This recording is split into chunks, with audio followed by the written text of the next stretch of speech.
Allahu Akbar, Allahu Akbar, Allahu Akbar, Allahu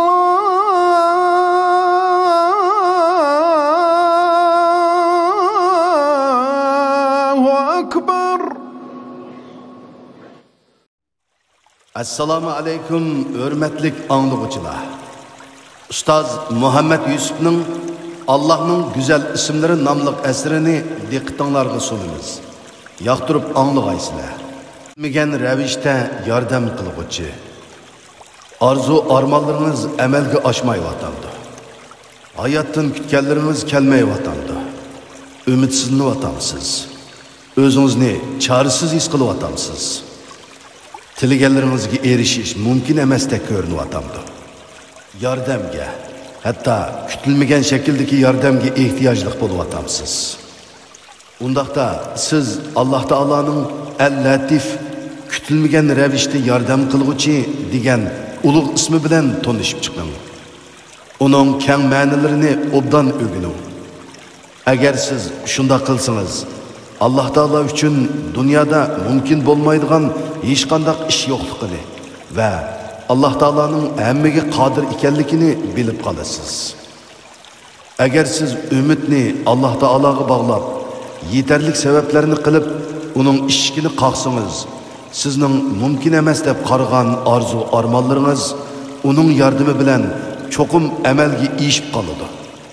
Shuna siz Allah Taala bilan bo'ling va uningdan yordam tilang. Chunki siz o'zingiz bilan qolganingizda aciz, Allah Taala bilan bo'lganingizda kuchliksiz.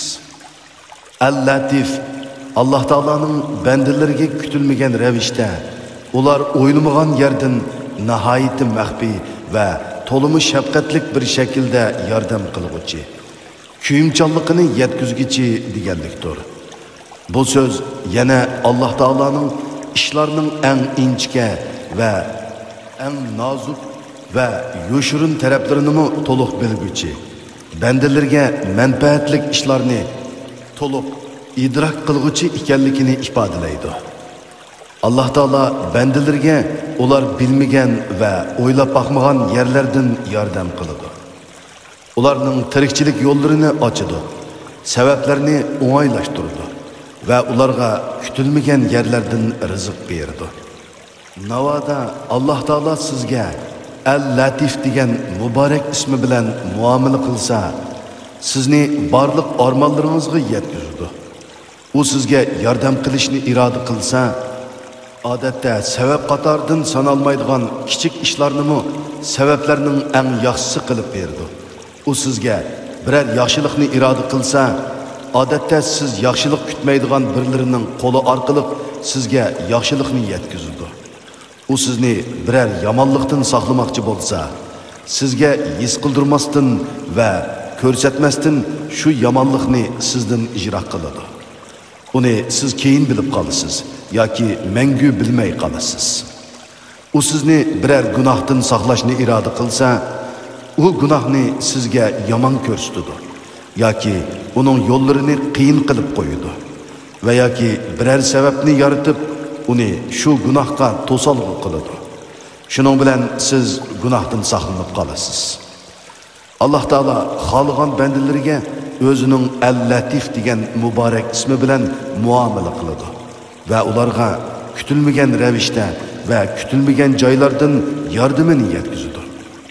Allah Taala Yusuf alayhisalomni turmadan chiqarish uchun azob farishtalarini avatib, gundupaylarning jinini ilishqa yoki turmini tavirtib, uning tomlarini o'rib tashlashqa va yoki osmondan chaqmoq avatib, turmining qulupini chiqishga hojat bo'lmadi.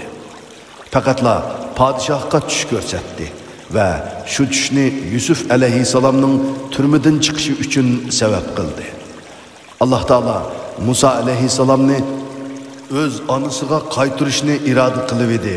İsrail avlodini qurollantirib, Firavun hokimiyatini og'dirib tashlashga yoki ularga azob avatib, yo'q qilishga hojat bo'lmadi. Faqatla Musa alayhisalomni inik onalarni qat'iy emmaydigan qilib qo'ydi Şunun bilen Firavun ailesi Musa aleyhisselamның öz anısını qasrga chaqirtib, uningga haq to'lab Musa aleyhisselamni emgizdi. Neticede Allah Taala özünün El-Latif degan mübarek isminin taqazası bilen Musa aleyhisselamni öz anısıga qaytırıp berdi.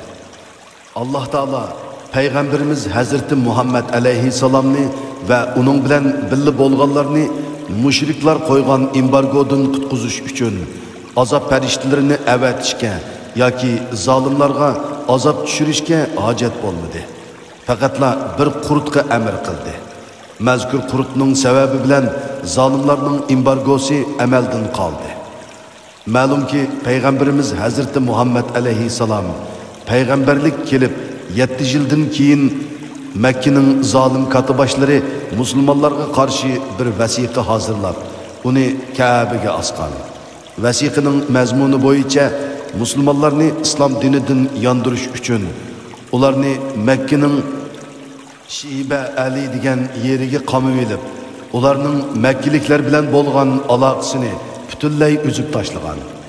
Mekkeliklarning Müslümanlar bilan ilm setim qilishi, qudubacılık münasibeti o'rnatishi, yardımlaşışı, hatta sözleşişi çeklengen. Müslümanların başka joylardan yemek, içmek ve kiyim-kechak qatarlıq ehtiyojlik narsalarni keltirish yo'llarimi butunlay to'silgan. Keyincha Allah Taolaning emri bilan bir qurut mushriklar Kabe'ga asqan mazkur vasiqani yeb tugatgan. Faqat ey Allah, sening isming bilan degan so'zlar saqalgan. Müşrikler bunu görgenden keyin özlükidin embargoni bekar qilib atgan.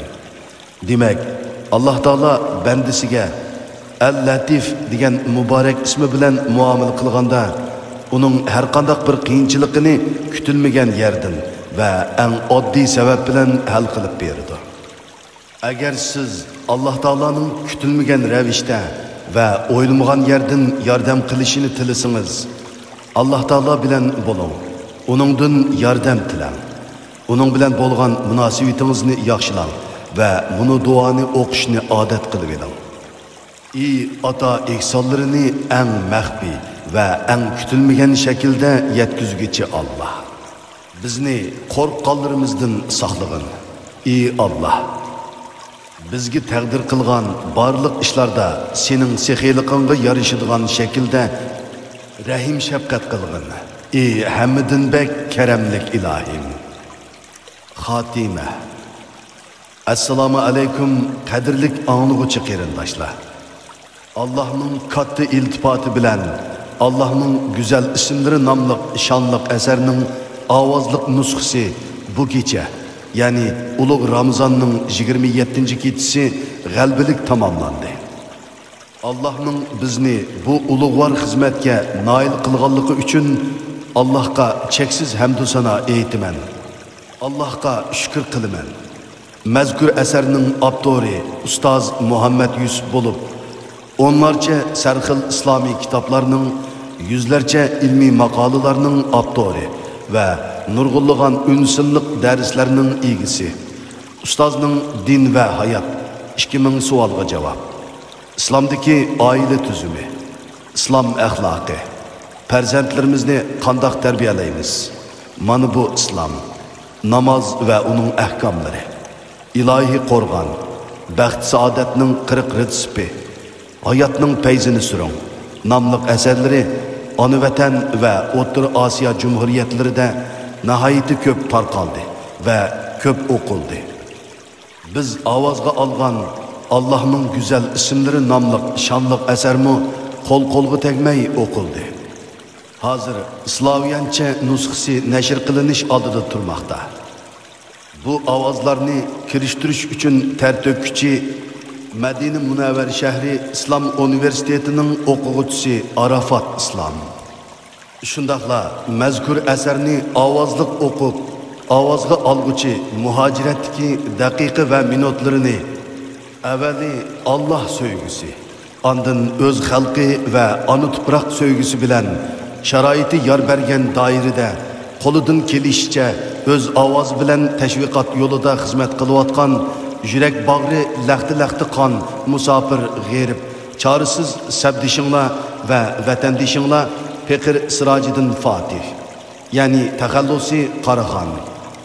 Hürmetlik tanışıgıcı qerindoshlar, bugünküdek ulug' Ramzan kunlarida vatan osmonidagi mudihish qari soyining tarqab tongning baldurroq suzilishi ve şu zimindagi çaresiz ovozlarning baldurroq yo'riqlikka chiqishi uchun qilinayotgan duolar qatorida g'erib musofirlik dengizida umid bilan uzayotgan bizlarga duo qilib qo'yishinglarni tovanchilik bilan so'raymiz. Hürmet bilan Sirajiddin Fatih yani taxallusi Qaraxon. Hijriye 1443 yılı. Miladiye 2022 yılı 27 aprel yani Ümit iyi.